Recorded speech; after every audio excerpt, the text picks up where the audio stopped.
At yun na nga mga guys, for today's video ay sasamahan natin si Bayaw magkupra. Para sa kalaman ng iba, ang pagkukupra po ay napakabigat na trabaho.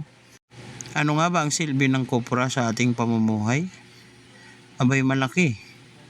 Dahil dito nagmumula ang iba't ibang pangangailangan natin sa bahay, kagaya na lamang ng mantika, suka at sabon. Yan ang proseso niyan. Yung ganyan katataas na nyug, susungkitin mo ang bunga dyan. Pagkatapos mong masungkit, hahakutin mo ngayon kung saan mo siya pinaprocess ng pagluluto. Tapos babalatan mo yan isa-isa.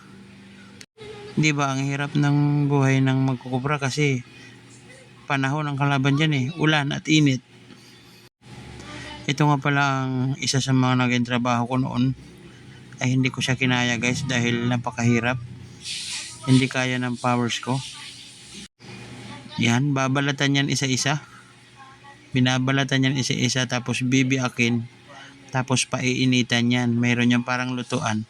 Ang magiging gatong yan yung mga balat din. Para sa kaalaman lang ng hindi taga-probinsya. Ang pangunahing nakukuha talaga dyan ay mga ginagamit natin sa bahay ng mga mantika. At yung iba at kung ano-ano pa. Maraming maraming purpose. Kaya thank you sa mga masisipag nating magkukupra. Shout out na rin sa mga taga Northern Samar kung saan ako nanggaling. At sa mga nagkukupra dyan, shout out sa inyo. Maraming salamat sa ambag nyo sa lipunan.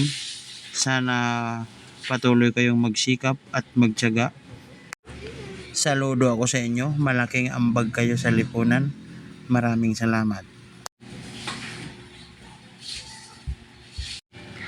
Especially shout out nga pala sa mga taga Barangay San Roman, Victoria, Northern Samar.